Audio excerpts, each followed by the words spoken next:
श्री रंजीत दास जी, प्रत्याशी एवं वर्तमान में विधायक,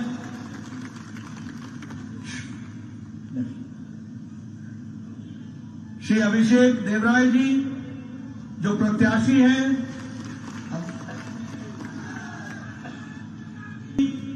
जो उत्तर प्रदेश में पूर्व में मंत्री रहे हैं, हमारे विप्लव घोष जी, निवर्तमान विधायक मातावारी, हमारे श्री जवाहर शाह जी, प्रदेश अध्यक्ष किसान मोर्चा और वरिष्ठ नेता, और यहां इतनी बड़ी संख्या में एकत्र आए हमारे अमरपुर और अन्य क्षेत्रों के, गोमती जिला के सभी देवियों और सज्जनों और मीडिया के मेरे साथी, प्रिंट मीडिया और इलेक्ट्रॉनिक मीडिया के मेरे साथी, मेरा आज ये सौभाग्य है कि भारतीय जनता पार्टी की ओर से इस विजय संकल्प रैली के माध्यम से हमारे चुनाव प्रचार का प्रारंभ करने का सौभाग्य मुझे मिला है। और आप सब लोगों ने जो इतनी बड़ी संख्या में आए हैं, वह स्पष्ट संदेश देते हैं कि त्रिपुरा की जनता ने तय कर लिया है, एक बार फिर भाजपा भाजपा भाजपा। मित्रों, मैं जब यहां पर आया हूं तो मंगल चंडी मंदिर को प्रणाम करता हूं। यह पुरातन मंदिर जो 15वीं शताब्दी में हमारे राजा अमर माणक्य देव वर्मन जी ने बनाया था, ऐसे पूज्य मंदिर को, मंगल चंडी मंदिर को मैं प्रणाम करता हूं और उनसे आशीर्वाद लेकर के अपनी बात को प्रारंभ करता हूं। मैं जब त्रिपुरा में आया हूं तो आज ये मेरी जिम्मेवारी बनती है कि मैं नमन करता हुआ त्रिपुरा सुंदरी मंदिर और माता को, त्रिपुरा सुंदरी माता को, जो 51 हमारी शक्तिपीठ में से एक है, ऐसी पवित्र माता को नमन करते हुए अपनी बात को प्रारंभ करता हूं। मुझे खुशी है कि अभी अभी पद्मश्री का अवार्ड हमारे श्री नरेंद्र चंद्र देव वर्मा जी को दिया गया और श्री विक्रम बहादुर जमातिया जी को दिया गया। त्रिपुरा की जनता की ओर से उनको मैं बधाई भी देता हूं, उनके परिवार के लोगों को बधाई देता हूं, और उनके द्वारा सामाजिक दृष्टि से जो कार्य किया गया, जो त्रिपुरा के लिए कार्य किया गया, उसके लिए भी मैं बधाई देता हूं और भारत सरकार को, प्रधानमंत्री जी को धन्यवाद देता हूं, जिन्होंने इन विभूतियों को पद्मश्री से नवाजा और इनको जो स्थान प्रदान किया है, उसके लिए भी मैं बधाई देता हूं। आज मुझे खुशी है कि जब हम 5 साल सरकार में रहने के पश्चात आपके बीच में आते हैं तो हम गौरव से कह सकते हैं, जिस बात को प्रधानमंत्री जी ने 5 साल पहले कहा था कि अगर भारत के दूसरे हिस्से विकास कर सकते हैं तो त्रिपुरा क्यों विकास नहीं कर सकता है। प्रधानमंत्री जी ने कहा था कि अगर विकास की एक लंबी छलांग देश लगा सकता है तो उसमें त्रिपुरा पीछे कैसे रह सकता है। त्रिपुरा को भी आगे आना पड़ेगा और त्रिपुरा ने 5 साल में अपने आप में साबित किया है। विप्लव देव ने और मानिक शाह जी ने यह साबित किया है कि आज ये त्रिपुरा पुराना त्रिपुरा नहीं है, ये नया आकांक्षाओं के साथ खड़ा त्रिपुरा है। मित्रों, ये डबल इंजन की सरकार ने आज त्रिपुरा की तकदीर और तस्वीर को बदल डाला है। आज बदला हुआ त्रिपुरा है। आज केंद्र की तरफ से, अभी मानिक शाह जी कह रहे थे, मैं बंगाली में सुन रहा था, उन्होंने उनकी भाषा में वो कह रहे थे कि प्रधानमंत्री जी हमारे गार्जियन हैं, सही कहा इन्होंने, प्रधानमंत्री जी गार्जियन भी है और उनको नॉर्थ ईस्ट की, त्रिपुरा की विशेष चिंता है और इसलिए उन्होंने विशेष रूप से इसको आशीर्वाद दिया है।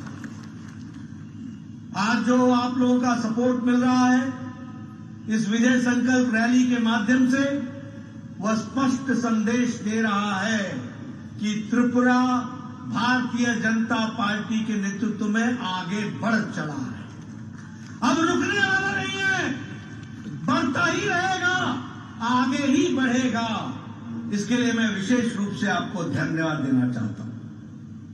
अभी 2 दिन पहले, 2 दिन नहीं, हमारे 1 तारीख को हमारी वित्त मंत्री निर्मला सीतारमण जी ने आपके सामने देश को बजट उसको हम लोगों के सामने रखा।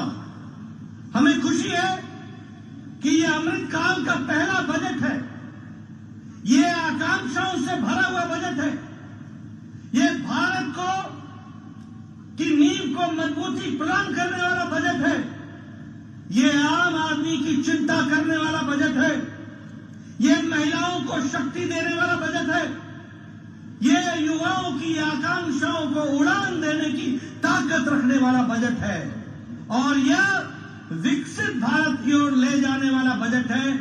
इसलिए यह बजट त्रिपुरा के लिए भी आकांक्षाओं से भरा हुआ है, यह मैं जरूर कहना चाहता हूं। आज मुझे खुशी है कि इस बजट में 79,000 करोड़ रुपए सिर्फ प्रधानमंत्री आवास योजना के तहत रखे गए हैं। यह छोटी घटना नहीं है। 79,000 करोड़ रुपए का मतलब है कि आम गरीब व्यक्ति अब कच्चे मकान में नहीं रहेगा, उसको पक्के मकान में रहने की व्यवस्था की गई है। अगर हम देखें तो लगभग 15,000 करोड़ रुपए जनजातीय समूहों के लिए खर्च होने वाला है। 15,000 करोड़ रुपए हमारे कमजोर जनजाति भाइयों के लिए खर्च होने वाला है। अगर हम देखें आदिवासी बच्चों के पढ़ाई के लिए 38,800 टीचरों की नियुक्ति की व्यवस्था है। किसी ने सुध नहीं ली कि हमारा आदिवासी, आगे आ जाए सर, हमारे प्रत्याशी, आगे आ जाए सर, हमारे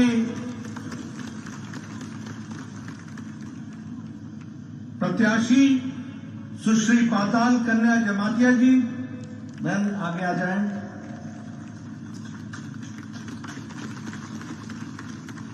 श्री रंजीत दास जी, प्रत्याशी एवं वर्तमान में विधायक।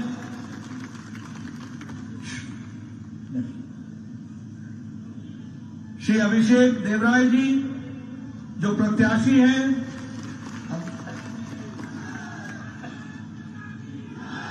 हमारे नॉर्थ ईस्ट के कोऑर्डिनेटर और राष्ट्रीय प्रवक्ता श्री संबित पात्रा जी, हमारे प्रभारी महेंद्र सिंह जी जो उत्तर प्रदेश में पूर्व में मंत्री रहे हैं, हमारे विप्लव घोष जी निवर्तमान विधायक मातावारी, हमारे श्री जवाहर शाह जी प्रदेश अध्यक्ष किसान मोर्चा और वरिष्ठ नेता, और यहां इतनी बड़ी संख्या में एकत्र आए हमारे अमरपुर और अन्य क्षेत्रों के, गोमती जिला के सभी देवियों और सज्जनों और मीडिया के मेरे साथी, प्रिंट मीडिया और इलेक्ट्रॉनिक मीडिया के मेरे साथी, मेरा आज ये सौभाग्य है कि भारतीय जनता पार्टी की ओर से इस विजय संकल्प रैली के माध्यम से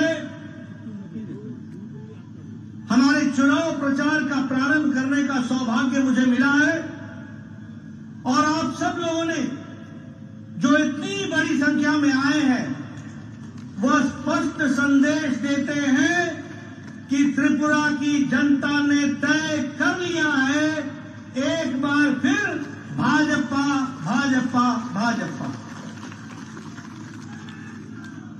मित्रों, मैं जब यहां पर आया हूं तो मंगल चंडी मंदिर को प्रणाम करता हूं।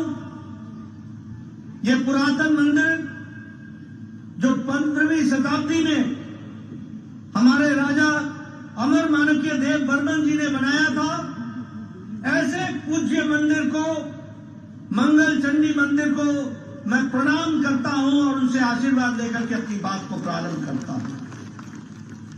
मैं जब त्रिपुरा में आया हूं तो आज ये मेरी जिम्मेवारी बनती है कि मैं नमन करता हुआ त्रिपुरा सुंदरी मंदिर और माता को, त्रिपुरा सुंदरी माता को, जो 51 हमारी शक्तिपीठ में से एक है, ऐसी पवित्र माता को नमन करते हुए अपनी बात को प्रारंभ करता हूं। मुझे खुशी है कि अभी अभी पद्मश्री का अवार्ड हमारे श्री नरेंद्र चंद्र देव वर्मा जी को दिया गया और श्री विक्रम बहादुर जमातिया जी को दिया गया। त्रिपुरा की जनता की ओर से उनको मैं बधाई भी देता हूं, उनके परिवार के लोगों को बधाई देता हूं और उनके द्वारा सामाजिक दृष्टि से जो कार्य किया गया, जो त्रिपुरा के लिए कार्य किया गया, उसके लिए भी मैं बधाई देता हूं और भारत सरकार को, प्रधानमंत्री जी को धन्यवाद देता हूं, जिन्होंने इन विभूतियों को पद्मश्री से नवाजा और इनको जो स्थान प्रदान किया है, उसके लिए भी मैं बधाई देता हूं। आज मुझे खुशी है कि जब हम 5 साल सरकार में रहने के पश्चात आपके बीच में आते हैं तो हम गौरव से कह सकते हैं, जिस बात को प्रधानमंत्री जी ने 5 साल पहले कहा था कि अगर भारत के दूसरे हिस्से विकास कर सकते हैं तो त्रिपुरा क्यों विकास नहीं कर सकता है। प्रधानमंत्री जी ने कहा था कि अगर विकास की एक लंबी छलांग देश लगा सकता है तो उसमें त्रिपुरा पीछे कैसे रह सकता है। त्रिपुरा को भी आगे आना पड़ेगा और त्रिपुरा ने 5 साल में अपने आप में साबित किया है। विप्लव देव ने और मानिक शाह जी ने यह साबित किया है कि आज ये त्रिपुरा पुराना त्रिपुरा नहीं है, ये नया आकांक्षाओं के साथ खड़ा त्रिपुरा है। मित्रों, ये डबल इंजन की सरकार ने आज त्रिपुरा की तकदीर और तस्वीर को बदल डाला है। आज बदला हुआ त्रिपुरा है। आज केंद्र की तरफ से, अभी मानिक शाह जी कह रहे थे, मैं बंगाली में सुन रहा था, उन्होंने उनकी भाषा में वो कह रहे थे कि प्रधानमंत्री जी हमारे गार्जियन है। सही कहा इन्होंने, प्रधानमंत्री जी गार्जियन भी है और उनको नॉर्थ ईस्ट की, त्रिपुरा की विशेष चिंता है और इसलिए उन्होंने विशेष रूप से इसको आशीर्वाद दिया है। आज जो आप लोगों का सपोर्ट मिल रहा है इस विजय संकल्प रैली के माध्यम से, वह स्पष्ट संदेश दे रहा है कि त्रिपुरा भारतीय जनता पार्टी के नेतृत्व में आगे बढ़ चला है।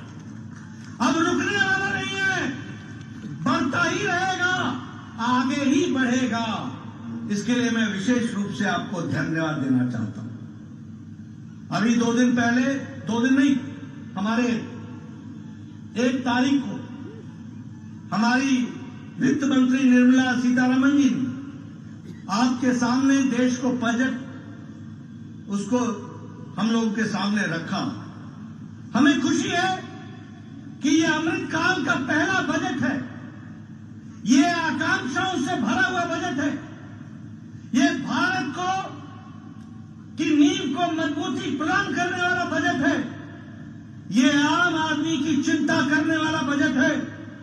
यह महिलाओं को शक्ति देने वाला बजट है। यह युवाओं की आकांक्षाओं को उड़ान देने की ताकत रखने वाला बजट है और यह विकसित भारत की ओर ले जाने वाला बजट है। इसलिए यह बजट त्रिपुरा के लिए भी आकांक्षाओं से भरा हुआ है, यह मैं जरूर कहना चाहता हूं। आज मुझे खुशी है कि इस बजट में 79,000 करोड़ रुपए सिर्फ प्रधानमंत्री आवास योजना के तहत रखे गए हैं। यह छोटी घटना नहीं है। 79,000 करोड़ रुपए का मतलब है कि आम गरीब व्यक्ति अब कच्चे मकान में नहीं रहेगा, उसको पक्के मकान में रहने की व्यवस्था की गई है। अगर हम देखें तो लगभग 15,000 करोड़ रुपए जनजातीय समूहों के लिए खर्च होने वाला है। 15,000 करोड़ रुपए हमारे कमजोर जनजाति भाइयों के लिए खर्च होने वाला है। अगर हम देखें आदिवासी बच्चों के पढ़ाई के लिए 38,800 टीचरों की नियुक्ति की व्यवस्था है। किसी ने सुध नहीं ली कि हमारा आदिवासी गरीब बच्चा कैसे पढ़ेगा, कैसे उसकी व्यवस्था की जाएगी। लेकिन इस बजट में सिर्फ आदिवासी बच्चों की पढ़ाई के लिए 38,800 टीचर बहाल किए जाएंगे, इसकी व्यवस्था की गई है। महिलाओं के सम्मान की मैं बात कर रहा था। ये महिला सम्मान बचत पत्र, इसके माध्यम से महिलाओं का सशक्तिकरण करने का भी प्रयास होगा।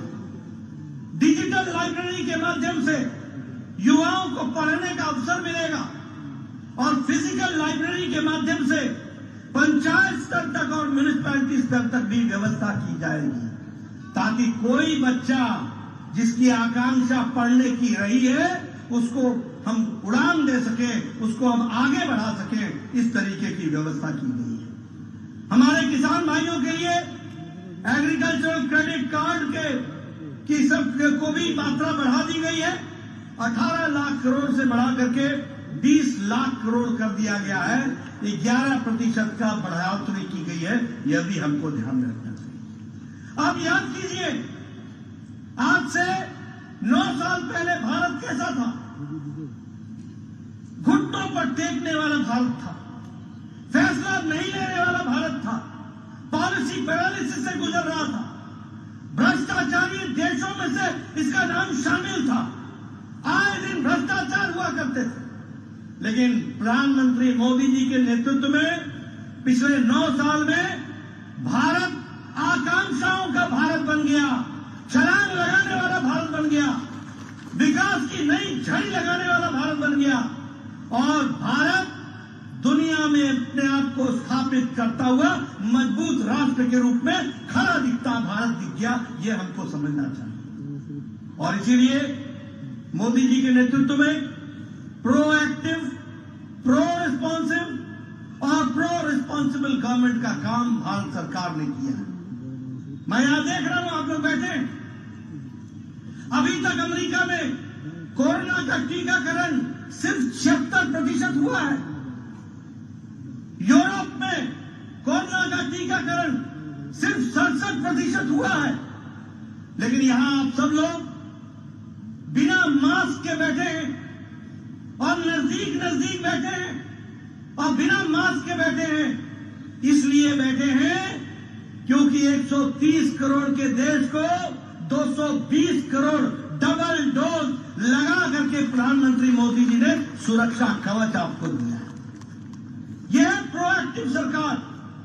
यह है वो सरकार जो 9 महीने में एक नहीं 2 भारत में बनी हुई वैक्सीन तैयार करती है और एक भारतीयों को 100% वैक्सीनेशन करने का काम, दुनिया का सबसे बड़ा वैक्सीनेशन प्रोग्राम, टीकाकरण प्रोग्राम किया गया।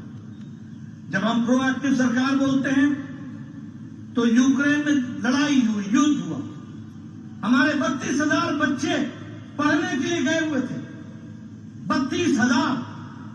कोई देश ने यह पहल नहीं की कि अपने बच्चों को वापस लाया जाए, लेकिन प्रधानमंत्री मोदी जी ने एक तरफ पुतिन से बात की, एक समय में ज़ेलेंस्की से बात की, युद्ध को रुकवाया और 32,000 बच्चों को सुरक्षित भारत पहुंचाया। इस तरीके की व्यवस्था की।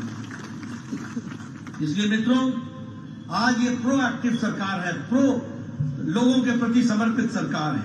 और मुझे खुशी है, एक समय में प्रधानमंत्री स्वर्गीय राजीव गांधी कहते थे कि मैं 1 रुपया भेजता हूं और 85 पैसे पता नहीं किस हाथ में पंजे में फंस जाते थे, पता नहीं कहां चले जाते थे। आज प्रधानमंत्री मोदी जी ने 300 से ज्यादा स्कीमों का पैसा भारत के खजाने से सीधे आपके खाते में डालने का काम किया है, 300 से ज्यादा स्कीमों का। और आपको जानकर के आश्चर्य होगा कि 25 लाख करोड़ रुपए आपके खाते में ट्रांसफर हो चुका है। 25 लाख करोड़। यह बदलता भारत, यह बढ़ता भारत। आज मैं यहां पर आया हूं, आप लोगों को अंग्रेजों का जमाना याद होगा, 200 साल हमारे ऊपर राज किया। लेकिन आपको जानकर आज खुशी होगी कि मोदी जी के नेतृत्व में जो भारत 10वें नंबर की अर्थव्यवस्था थी, वह अब ब्रिटानिया को, ब्रिटिश को, अंग्रेजों को पछाड़ कर 5वें नंबर की अर्थव्यवस्था बन गई है। यह भी हमको याद रखना चाहिए। ऑटोमोबाइल की इंडस्ट्री में भारत 3रे नंबर पर खड़ा है, जापान को पछाड़ करके भारत ऑटोमोबाइल में खड़ा है। आपने सुना होगा, अगर गाड़ियों की बात होती थी तो जापानी गाड़ी की बात होती थी, डैटसन टोयोटा की बात होती थी। आज भारत में गाड़ियां बनने में जापान को पछाड़ करके हम 3रे नंबर पर खड़े होते हैं और हमारे आगे चाइना और अमेरिका है, बाकी उसके बाद भारत खड़ा। अगर मैं बात करूं स्टील में, इस्पात में, तो भारत 4थे नंबर से छलांग लगा करके 2रे नंबर पर खड़ा हो गया। अगर हम बात करें दवाइयों में, तो गरीब की फार्मेसी भारत बन गई है दुनिया के लिए सबसे कारगर दवाई और सबसे सस्ती दवाई भारत दुनिया को दे रहा है। यह परिस्थिति आकर के खड़ी हुई है। इसलिए मित्रों, विकास की दृष्टि से एक नया आयाम लिखने का काम हुआ है। हमारे गांव के लोग यहां बैठे हैं। मैं आज आ रहा था, मैं देख रहा था कि गांव कितने दूर दराज के इलाके में है। लेकिन आपको जानकर खुशी होगी कि 2014 में प्रधानमंत्री ग्रामीण सड़क 3,81,000 किलोमीटर था और आज प्रधानमंत्री मोदी जी के नेतृत्व में 7 लाख किलोमीटर ग्रामीण सड़क बन गई है। और आपके त्रिपुरा में पिछले 5 साल में 4,700 किलोमीटर की सड़क बनी है। ये बदलता भारत, ये बदलता देश, इसको भी हमको समझने की आवश्यकता है।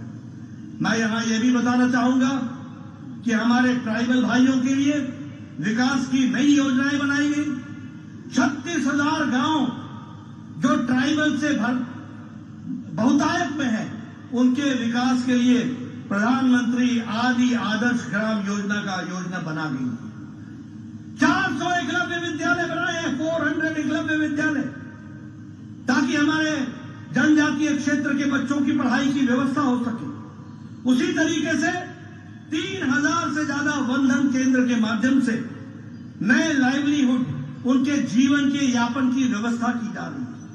और सबसे बड़ी बात, जनजातियों के लिए गौरव का विषय है कि आज भारत के प्रथम नागरिक के रूप में महिला राष्ट्रपति महामहिम द्रौपदी मुर्मू आज भारत की राष्ट्रपति के रूप में विराजमान है। 70 साल में कभी किसी ने आदिवासी की चिंता नहीं की। आज मुझे खुशी है कि लगभग 8 मंत्री केंद्र में जनजातीय हैं। मुझे खुशी है कि हमारे मुख्यमंत्री जनजातीय रहे हैं। मुझे खुशी है कि 5 हमारे एनडीए के उसमें विभिन्न पदों पर हमारे जनजातीय मंत्री। और अगर हम ट्राइबल कम्युनिटी की बात करें तो बजट को जनजातीय क्षेत्र में 4 गुना बढ़ा दिया गया है, 4 गुना बढ़ा दिया है। मुझे खुशी है कि आपके यहां का स्कॉलरशिप बच्चों के लिए डबल कर दिया गया है, दुगना कर दिया गया है। मित्रों, ये इसका फायदा आपके बच्चों को मिलने वाला है और आपके माध्यम से, उनके बच्चों के माध्यम से भविष्य उज्जवल होने वाला है।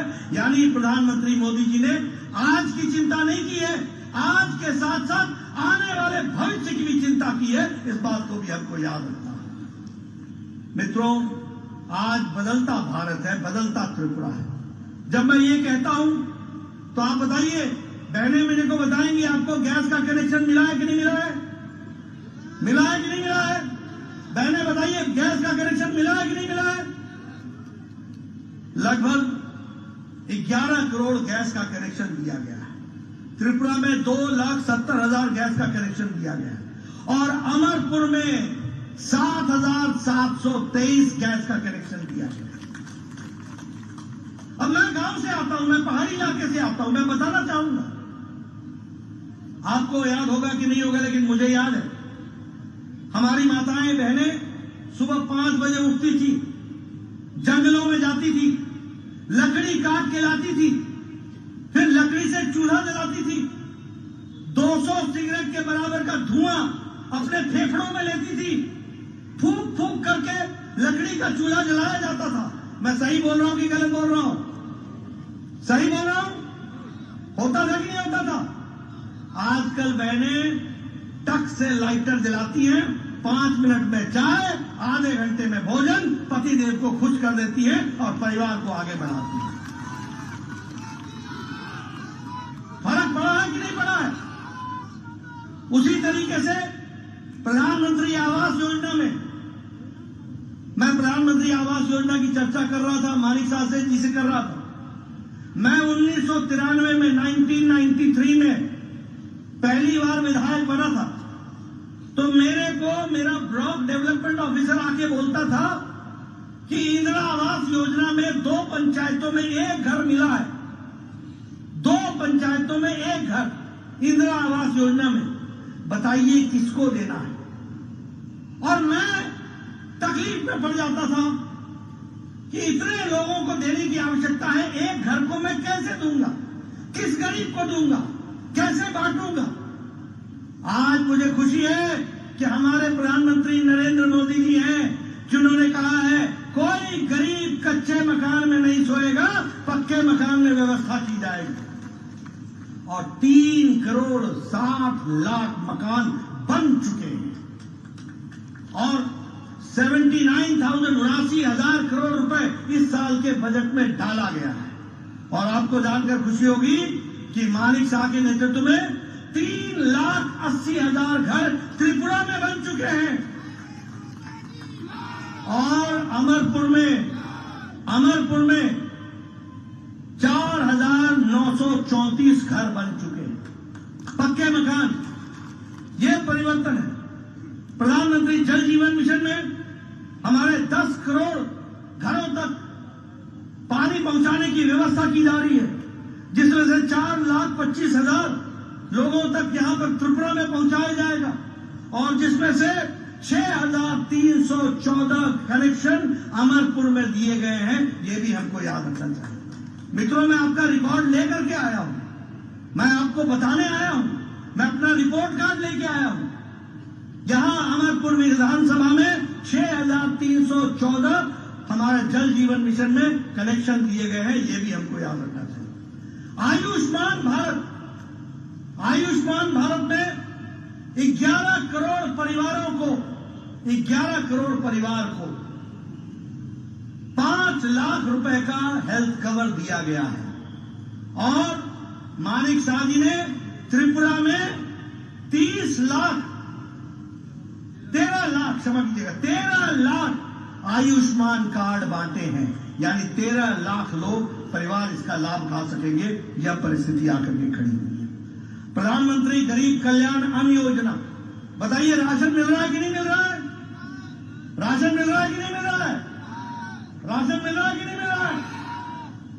80 करोड़ की जनता को 5 किलो गेहूं या 5 किलो चावल, 1 किलो दाल, मोदी राइस, मोदी व्हीट, ये पहुंचाने का काम हुआ है कि नहीं हुआ है? आज भारत की अति गरीबी 1% से कम आ गई है। यह भारत खड़ा हुआ है। हमको इसको समझना पड़ेगा कि किस तरीके से विकास के काम चल रहे हैं। और अगर मैं बात करूं स्वच्छ भारत की, तो लगभग 4,50,000 इज्जत घर त्रिपुरा में बनाए गए हैं, 4,50,000। ये बदलता।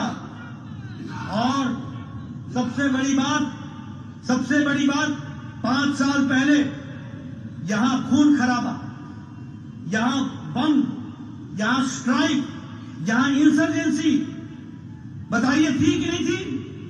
टेररिज्म था कि नहीं था? गोलियां चलती थी कि नहीं चलती थी? लॉ एंड ऑर्डर समाप्त था कि नहीं था? आपको जानकर खुशी होगी कि नेशनल लिबरेशन फ्रंट त्रिपुरा के साथ बाकायदा भारत सरकार के समझौते के माध्यम से एक एग्रीमेंट हुआ, जिसमें 88 इंसर्जेंट्स ने, उनके काडर ने सरेंडर किया और 44 वेपन्स वो भी सरेंडर किए गए। और आज त्रिपुरा शांतिमय त्रिपुरा हो गया, विकास युक्त त्रिपुरा हो गया। ये भी हमको याद रखना चाहिए।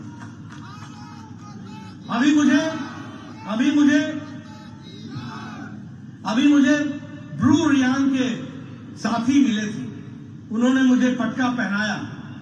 ब्रू रियांग का 37 साल से झगड़ा चल रहा, उनको बसाने का काम, और लगभग 37,000 लोगों को फिर से बसाया गया। और भारत सरकार ने अपनी ओर से 600 करोड़ रुपए खर्च करके उनके निर्वासन का काम किया गया, उनको बसाने का काम किया गया। ये भी हमको ध्यान रखना। मित्रों, हम अब त्रिपुरा के लिए शांति लेके आए हैं, हम त्रिपुरा के लिए नई ऊर्जा लेकर के आए हैं, हम त्रिपुरा के लिए टूरिज्म के माध्यम से, पर्यटन के माध्यम से विकास की नई आकांक्षाओं को लेके आए हैं, हम 5G कनेक्टिविटी को लेके आए हैं, हम कल्चर को आगे बढ़ाने के लिए आए हैं, हम यहाँ पर प्राकृतिक खेती हो इसको बढ़ाने के लिए आए हैं, हम खेल को बढ़ावा देने के लिए आए हैं, और हम त्रिपुरा की ताकत का पूरा उपयोग हो सके इस संकल्प के साथ आगे बढ़ने के लिए आए हैं। और इसमें आपका हमको साथ चाहिए। आज मुझे खुशी है कि अगरतला अखौरा रेल लिंक या व्यापार के नए ट्रेन को, नई संभावनाओं को आगे बढ़ाता है, और इसलिए इसके माध्यम से भी बहुत कुछ आगे बढ़ने वाला है, उसको भी हमको ध्यान में रखना चाहिए। मैं ये भी कहना चाहूंगा कि अभी प्रधानमंत्री जी आए थे, और प्रधानमंत्री जी ने अभी लगभग 4,350 करोड़ का शिलान्यास किया है, त्रिपुरा के नए विकास की संभावनाओं को रखा है। उसी तरीके से राष्ट्रपति द्रौपदी मुर्मू ने आकर के यहाँ महाराजा वीरेंद्र किशोर मानकीय म्यूजियम और कल्चरल सेंटर का भी शिलान्यास किया है। त्रिपुरा में नेशनल लॉ यूनिवर्सिटी खुलने के लिए नरसिंहगढ़ में उसका भी शिलान्यास किया है, और अगरतला में IIT ये बने, इसका भी IIT बने, इसकी भी शिलान्यास किया है। मैं ये सारी बातें आपको इसलिए बता रहा हूं कि जिन लोगों ने कभी भी त्रिपुरा की चिंता नहीं की, उनको आज आपको मुंह तोड़ जवाब देने का मौका आया है, और ये मौका आया है कि भारतीय जनता पार्टी को आप आशीर्वाद दें। और इसीलिए विकास की दृष्टि से त्रिपुरा की सरकार ने बहुत बड़ा काम किया। सोशल पेंशन बढ़ाई, हमारे 1,000 पेंशन से 2,000 कर दी, 33% रिजर्वेशन महिलाओं को दे दिया, विकास के नए आयाम लिखे गए, लॉ एंड ऑर्डर को कंट्रोल किया गया, और लगभग 1,20,000 हमारे वनवासी भाई जो वनों में रहते थे, उनको पटा देकर उनकी जमीन का हक दिलाने का काम त्रिपुरा की सरकार ने किया। ये भी हमको याद रखना चाहिए। मैं आपका ज्यादा समय नहीं लेना चाहता हूं, आप बहुत देर से आए हुए, लेकिन मैं आपको बताना चाहता हूं सबसे पहली बात कि जो हमारे विरुद्ध में लड़ रहे हैं, ये कौन लोग हैं? ये गठबंधन काहे का गठबंधन है? ये गठबंधन उनके अस्तित्व को बचाने का गठबंधन है। राइट और left all together, 2 in 1, right और लेफ्ट ऑल इन 1, 2 in 1। ये किस लिए है? अपने अस्तित्व को बचाने के लिए। और हम किस लिए लड़ रहे हैं? हम लड़ रहे हैं त्रिपुरा को दुनिया में, देश में आगे बढ़ाने के लिए लड़ रहे हैं। इस बात को हमको समझना होगा। हमारी लड़ाई त्रिपुरा के युवाओं को, आकांक्षाओं को उड़ान देने की है। हमारी लड़ाई महिलाओं को सम्मान देने की है। हमारी लड़ाई विकसित त्रिपुरा को लाने की है, हमारी लड़ाई व्यापार को बढ़ाने की है, हमारी लड़ाई पर्यटन को बढ़ाने की है, हमारी लड़ाई देश का पर्यटन का लक्ष्य बने तो त्रिपुरा बने और उसका गंतव्य बने तो त्रिपुरा बने, इस बात की लड़ाई है। और वो लड़ाई लड़ रहे हैं अपने अस्तित्व की। बताइए किसको आशीर्वाद मिलना चाहिए? आप बताइए, 5 साल पहले पॉलिटिकल मर्डर होते थे कि नहीं होते थे? होते थे कि नहीं होते थे? घरों में घुसकर ये लाल क्रांति करने वाले लोग घरों में घुसकर अपने राजनीतिक प्रतिद्वंदियों की जीवन लीला समाप्त करते थे कि नहीं करते थे? पुलिस मूक दर्शक रहती थी कि नहीं रहती थी? पुलिस कुछ नहीं करती थी। आज हम ये गौरव के साथ कह सकते हैं कि हमारे भारतीय जनता पार्टी का कार्यकर्ता सुरक्षित है, लेकिन हमारे विरोधी कार्यकर्ता भी, हमारे पार्टी के विरोधी कार्यकर्ताओं को भी प्रजातंत्र में आजादी है, उनकी रक्षा करना भी हमारा काम है और हमने करके दिया। यह है बदलता त्रिपुरा। आप बताइए कांग्रेस के जमाने में भ्रष्टाचार होता था कि नहीं? आप बताइए कम्युनिस्टों के जमाने में भ्रष्टाचार होता था कि नहीं? आप बताइए कांग्रेस के जमाने में अपने राजनीतिक प्रतिद्वंदियों के साथ मारपीट और उनकी जीवन लीला समाप्त करने का काम होता था कि नहीं? आप बताइए कांग्रेस पार्टी के लोग भारतीय जनता पार्टी और अपने विरोधियों के ऊपर अटैक करते थे कि नहीं करते थे? आप बताइए कांग्रेस पार्टी करप्शन करती थी कि नहीं करती थी? आप बताइए कांग्रेस पार्टी कमीशन लेती थी कि नहीं लेती थी? आप बताइए कांग्रेस पार्टी हमारे राशन में से भी चोरी करती थी कि नहीं करती थी? आप बताइए कांग्रेस पार्टी के लोग कमीशन लेते थे कि नहीं लेते थे? आज ये दोनों मिल गए हैं, दोनों। किस लिए? इसलिए क्योंकि भारतीय जनता पार्टी के विप्लव देव और मानिक शाह ने त्रिपुरा की जनता को त्रिपुरा का हक दिलाया है, ईमानदारी लाई है, बेईमानी समाप्त की है, ईमानदार सरकार स्थापित की है और गरीबों का हक मिला है। आप इस हक को बरकरार रखना चाहते हैं कि नहीं रखना चाहते हैं? आप इस हक को बरकरार रखना चाहते हैं कि नहीं चाहते हैं? आप वो लाल गुंडाशाही को बंद करना चाहते हैं कि नहीं चाहते हैं? आप भ्रष्टाचारियों का काम समाप्त करना चाहते हैं कि नहीं करना चाहते हैं? अगर आप चाहते हैं तो इस चुनाव में अपनी इस उंगली से कमल का बटन दबाना, इनको काम देना और उनको आराम देना, इनको काम में लगाना, उनको घर बैठाना, ये आपका काम होगा और आप इस काम को करेंगे, मुझे पूरा विश्वास है। करेंगे ना? करेंगे? करेंगे? इधर से आवाज आ जाए, करेंगे? बोलिए भारत माता की, भारत माता की, भारत माता की। बहुत बहुत धन्यवाद।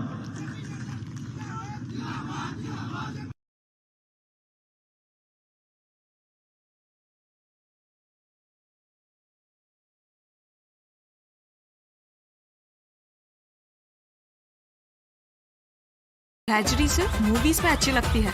हॉलिडे बुकिंग के लिए Aguada. So much for that, Sakshi. Abha. No, but I just want to understand, Udayan, that a lot of these group companies, they're not under brokerage coverages. They've not been picked up by mutual funds. How is he going to do this, in the sense that tomorrow, even if you're restoring relationships right now, and you come up with other offerings across group companies, what is the kind of interest level that you're going to see? And there's no clear visibility on that in the immediate term as we look for this to kind of resolve. No, raising expansion capital I think will be difficult for Gautam Adani right now, because internationally the doors are closing, as you're seeing one every day with Citigroup and Credit Suisse and all of that. And global institutions tend to move in a pack. If two are doing it, two more will do it, and I don't think his bonds will be any good in the near term. Raising money in the Indian market will be very difficult as well, because I think it will be a brave banker who sanctions Adani loan at this point in time with the way the news flow is. So where does he raise the capital from?